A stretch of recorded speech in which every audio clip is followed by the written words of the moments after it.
Genesis chapter 11, verse 1. Now the whole world had one language and a common speech. Verse 2. As people moved eastward, they found a plain in Shinar and settled there.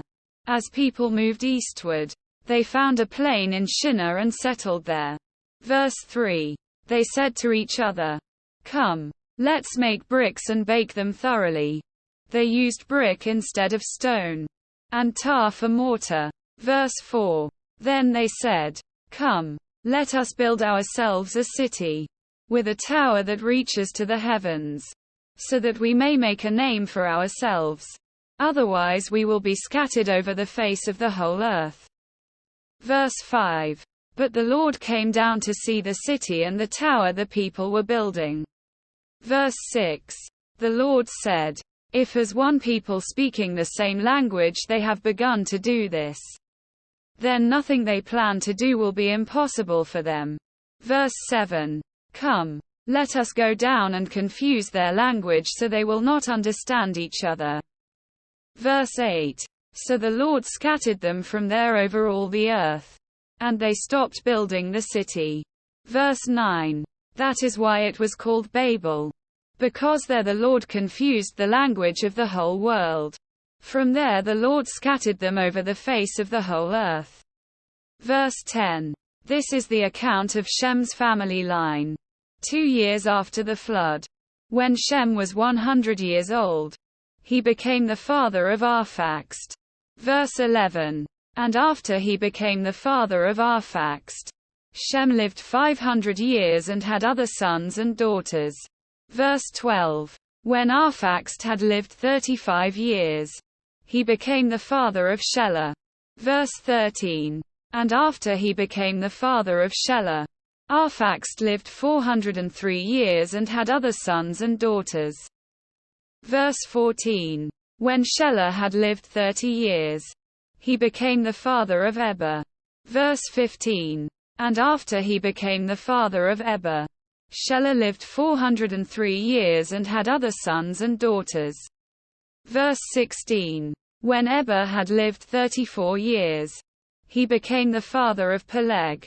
Verse 17. And after he became the father of Peleg, Eber lived 430 years and had other sons and daughters. Verse 18. When Peleg had lived 30 years, he became the father of Reu. Verse 19. And after he became the father of Reu, Peleg lived 209 years and had other sons and daughters. Verse 20. When Reu had lived 32 years, he became the father of Serug. Verse 21. And after he became the father of Serug, Reu lived 207 years and had other sons and daughters. Verse 22. When Serug had lived 30 years, he became the father of Nahor. Verse 23. And after he became the father of Nahor, Serug lived 200 years and had other sons and daughters. Verse 24. When Nahor had lived 29 years, he became the father of Terah. Verse 25. And after he became the father of Terah, Nahor lived 119 years and had other sons and daughters. Verse 26. After Terah had lived 70 years, he became the father of Abram, Nahor and Haran. Verse 27. This is the account of Terah's family line. Terah became the father of Abram, Nahor and Haran became the father of Lot. Verse 28. While his father Terah was still alive, Haran died in Ur of the Chaldeans, in the land of his birth. Verse 29. Abram and Nahor both married. The name of Abram's wife was Sarai, and the name of Nahor's wife was Milcah. She was the daughter of Haran, the father of both Milcah and Iscah. Verse 30. Now Sarai was childless because she was not able to conceive. Verse 31. Terah took his son Abram, his grandson Lot son of Haran, and his daughter-in-law Sarai, the wife of his son Abram, and together they set out from Ur of the Chaldeans to go to Canaan.